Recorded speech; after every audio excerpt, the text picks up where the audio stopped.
but there's nothing you can tell them. Just made a million, got another million on my schedule. No love for 'em, nigga breaking hearts. No keys, push to start. Yeah. Halo semuanya, gimana kabar hari ini? Apakah kalian gembira? Apa sedih? Semoga jangan sedih ya, nanti masa depannya gelap, jadi takut. Harus gembira ya teman-teman, seperti saya. Paling masa depannya cerah deh. Oke, ada pepatah ini. Pepatahnya, tak kenal kata saya, izinkan saya memperkenalkan diri. Nama saya Maria Isti Widiati Ketua Kusmadani dari Prodi Pendidikan Sejarah. Di sini saya sebagai moderator. Di sini kami membahas topik dengan teman-teman saya. Di sini saya akan mengundang teman-teman saya.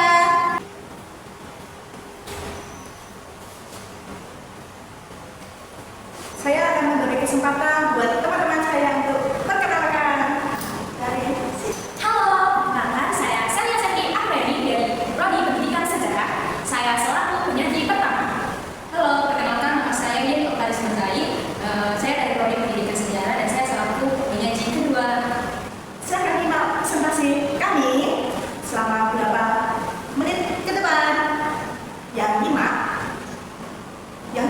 dengan baik bakal kita beliin makanan siang. Tapi pakai uang kalian ya. Buah durian, buah jeruk. Wahai teman-teman yang cantik dan tampan, perhatiin yang baik-baik ya. Yuk, bisa yuk. Saya sekarang akan memberikan kesempatan buat penyaji pertama. Silakan. Baik, terima kasih atas kesempatan yang telah diberikan kepada saya. Nah, kalau membahas tentang sejarah bahasa Indonesia, tentu saja kita juga harus mengetahui apa itu bahasa. Jadi, bahasa itu yang pertama, sistem lambang bunyi. Yang kedua, bermakna tiga, menyampaikan perasaan, pikiran, dan masyarakat. Jadi, kita akan bahas satu persatu. Saya akan membacakan bahasa menurut Syamsuddin. Menurut Syamsuddin, bahasa itu dibagi menjadi dua pengertian. Yang pertama, bahasa itu adalah alat yang dipakai untuk membentuk pikiran serta perasaan. Nah, jadi kalau kita mempunyai pikiran dan perasaan, kalau tidak menggunakan bahasa, ya bagaimana kita bisa mengungkapkannya, ya kan? Iya. Yang kedua, bahasa itu ialah tanda yang jelas dari kepribadian seseorang, baik yang buruk ataupun yang baik. Kemudian, menurut Kamus Besar Bahasa Indonesia, bahasa itu adalah sistem lambang bunyi yang beragregat yang digunakan masyarakat untuk berinteraksi, bekerja sama secara kelompok ataupun mengidentifikasi diri. Bahasa itu ialah sistem lambang bunyi yang bermakna yang digunakan untuk menyampaikan pikiran, perasaan, dan bahasa ini sudah hidup di tengah masyarakat yang fungsinya itu sebagai sarana berkomunikasi sebagai bangsa persatuan. Oke, sekarang saya akan membahas mengapa penting sih untuk mempelajari sejarah bahasa Indonesia. Nah, di sini kita bisa dilihat dari slide di atas, kami telah mendapatkan 4 poin utama mengapa bahasa Indonesia itu penting. Yang pertama yaitu agar terjaga, tetap relevan. Kedua, sarana budaya. Ketiga, sarana berpikir. Dan kelima yaitu adalah masyarakat Indonesia. Nah, di sini saya akan membahas satu persatu. Nah, mengapa penting untuk mempelajari bahasa Indonesia? Karena dengan mempelajari sejarah bahasa Indonesia, kita dapat lebih memahami bagaimana identitas nasional dan bagaimana akar budaya yang membentuk bahasa Indonesia ini. Nah, dengan menggali pengetahuan atau informasi tentang sejarah bahasa Indonesia ini, kita dapat menemukan bagaimana berbagai budaya yang berkontribusi dalam perkembangan bahasa ini. Baik, menurut beberapa informasi yang kami cari, salah satunya adalah jurnal yang ditulis oleh Handayani 2016. Menurut dia bahwa penguasaan bahasa asing di Indonesia pada masa ini sudah sangat berkembang dalam masyarakat, terutama bahkan dia bahasa asing ini menjadi modal utama dalam berkompetisi dalam era globalisasi. Nah, seiring dengan perkembangan zaman yang sudah semakin modern, yang sudah semakin maju, kita tidak dapat memungkiri bahwa bahasa asing yang dulunya hanya dijadikan sebagai bahasa internasional sekarang sudah berkembang dan menjadi bahasa umum yang sering sekali digunakan oleh masyarakat Indonesia. Misalnya kita dapat melihat di berbagai kalangan masyarakat pada saat ini, terkhususnya itu adalah para generasi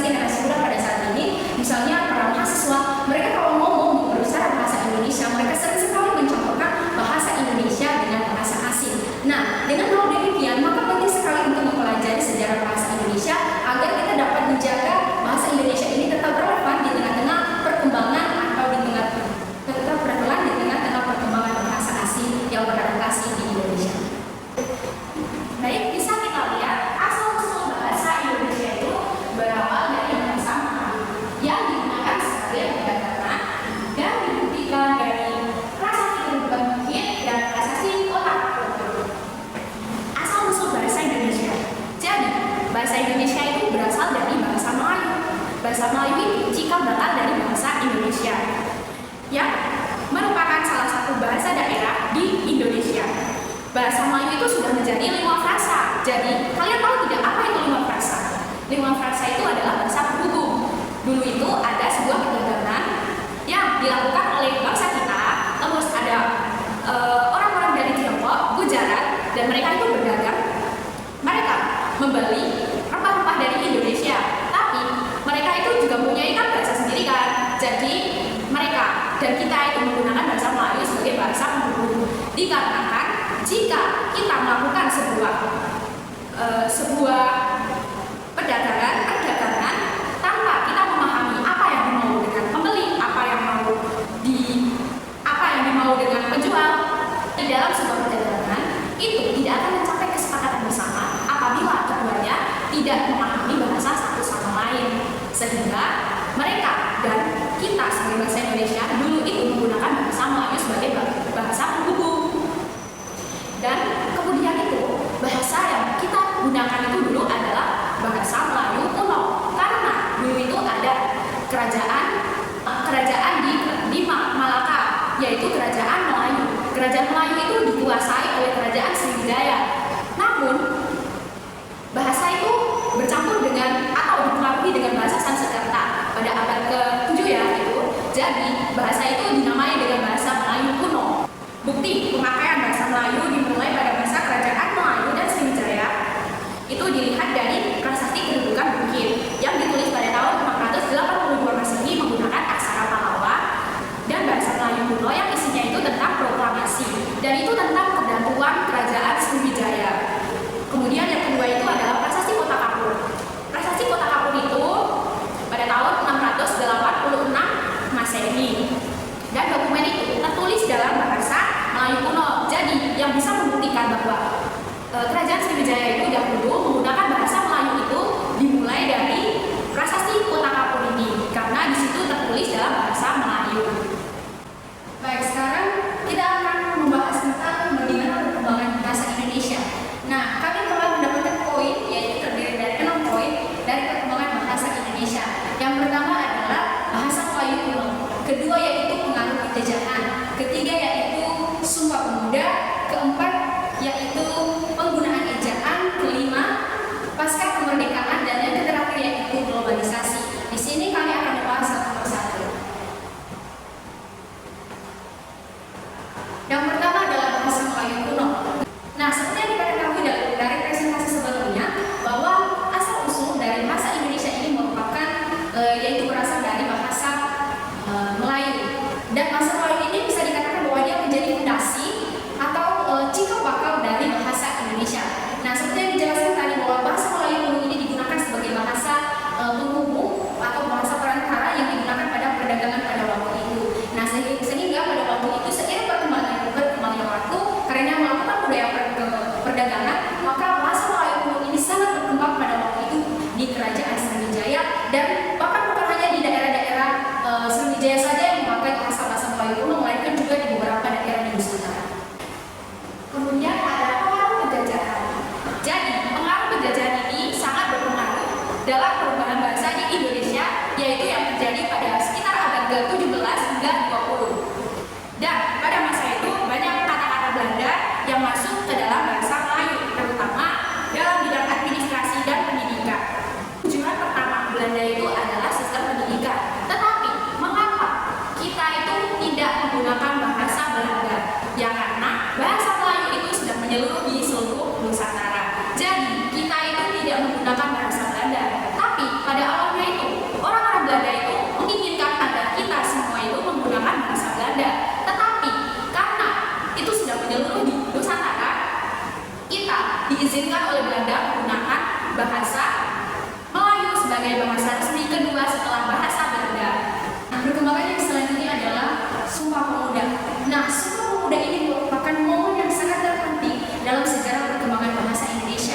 Mengapa demikian? Karena pada saat ini tepatnya di peristiwa perikraran Sumpah Pemuda, tepatnya pada tanggal 28 Oktober 1928, bahasa Melayu dipilih sebagai bahasa persatuan Indonesia atau disebut sekarang adalah bahasa Indonesia. Nah, pada peristiwa Sumpah Pemuda ini seluruh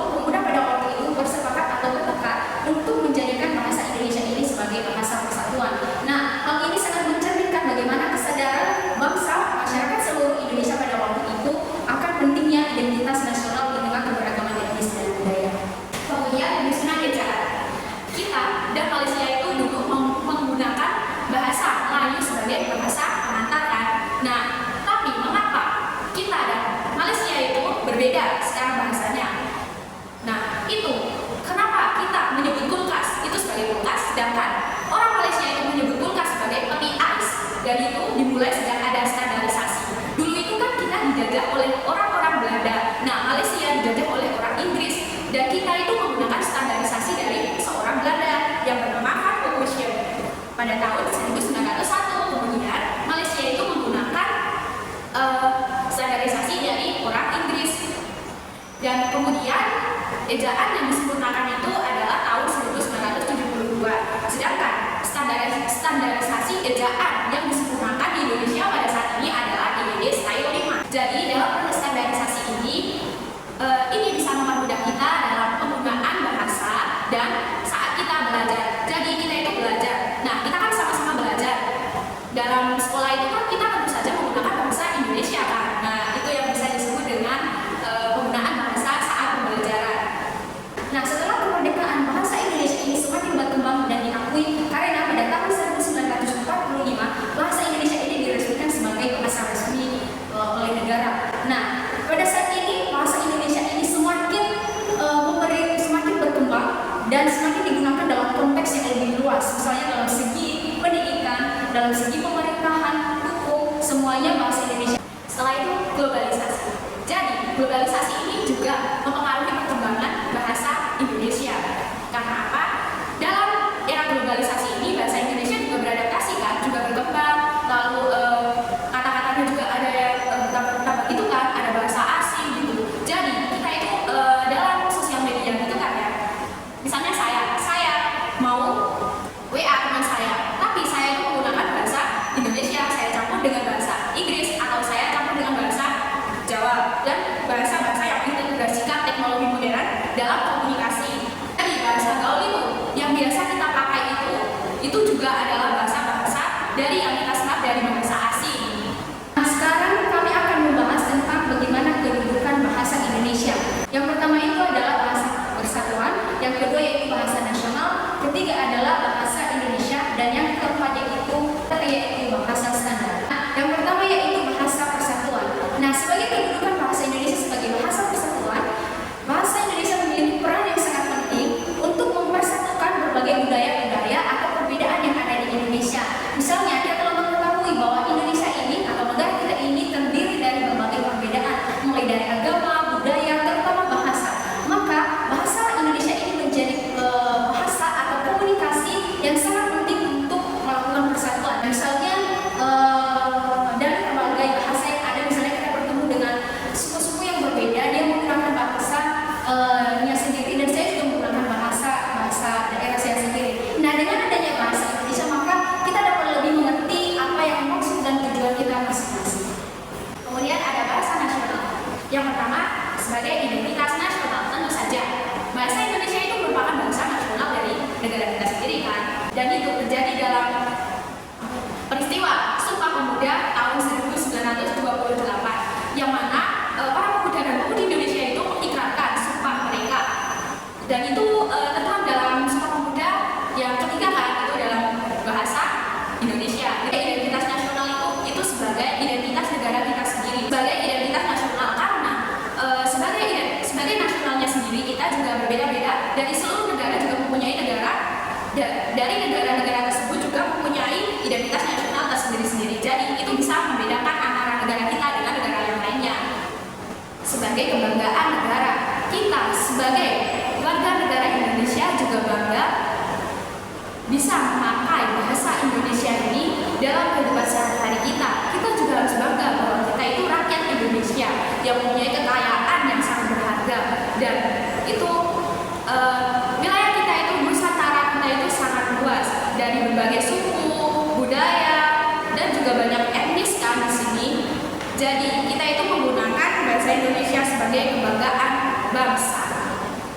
Yang ketiga itu menjadi alat pemersatu bangsa dari berbagai suku.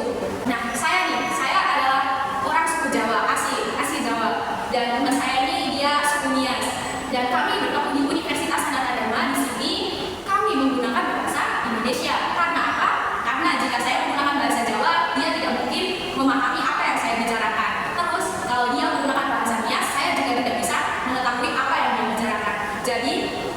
Kita kalau menggunakan bahasa Indonesia itu kita seperti lebih sinkron. Kemudian ada alat penghubung antar daerah dan budaya. Seperti yang saya sebutkan tadi, negara kita itu mempunyai banyak perbedaan, banyak suku, budaya gitu kan. Tapi di sini itu kita fungsinya itu bahasa ini adalah fungsinya sebagai penghubung antar daerah dan budaya. Sehingga dari berbagai budaya-budaya yang ada dan daerah yang ada di Indonesia, itu provinsi kan. Nah, itu kita bisa mempersatukan mereka itu lewat bahasa Indonesia. Bahasa Indonesia sebagai bahasa negara memiliki peran yang penting. Kita dapat lihat dari PPT di atas, terdiri dari 5.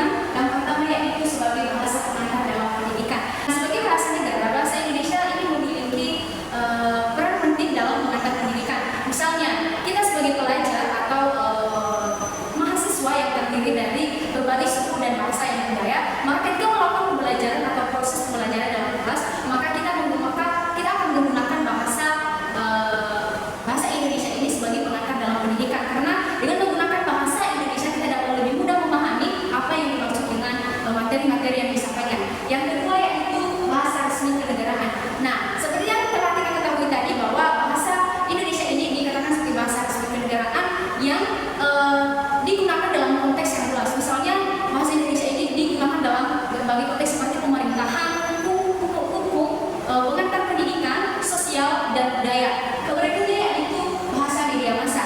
Nah, bahasa Indonesia ini seringkali digunakan pada media massa, misalnya seperti koran, televisi, atau digunakan untuk memberitahukan informasi-informasi kepada orang-orang, misalnya dalam penonton berita atau khalayak umum atau masyarakat Indonesia.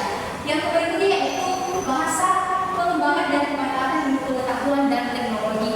Jadi bahasa Indonesia ini juga digunakan dan dimanfaatkan untuk mengembangkan pengetahuan teknologi dan informasi. Yang terakhir yaitu bahasa resmi pembangunan kebudayaan.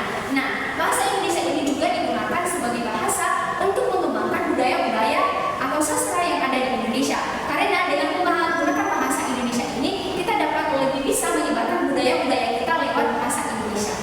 Jadi, bahasa standar ini berfungsi sebagai norma bahasa tulis yang di situ sebagai kerangka acuan bagi para pemakainya, sebagai perangkat komunikasi resmi, dan biasanya itu digunakan oleh penyiar-penyiar radio, televisi, dan media massa gitu kan. Nah, tapi umumnya itu bahasa standar ini diajarkan oleh orang-orang asing, seperti turis yang berdatangan di Indonesia. Jadi kita mengajarkan bahasa standar itu kepada turis-turis yang datang di Indonesia. Misal mereka itu dari Inggris kan, mereka ingin belajar bahasa Indonesia gitu kan. Nah, mereka itu harus belajar tentang bahasa standar. Jadi kita mengajari mereka tentang bahasa standar dulu. Dan itu bahasa standar itu kan memang standarnya masih begitu kan. Jadi masih lebih mudah. Mereka juga masih lebih mudah memahami apa itu bahasa-bahasa Indonesia itu tentang soal saya mau makan atau saya mau mandi, saya mau tidur gitu kan. Nah, kalau kata-kata kerja yang lebih susah, biasanya mereka diajarkan lebih ke atas. Silakan moderator. Jadi, kesimpulannya, bahasa Indonesia adalah hasil dari sejarah panjang interaksi budaya yang menghubungkan elemen-elemen dari berbagai bahasa dan tradisi. Pengembangannya yang dinamis mencerminkan identitas nasional dan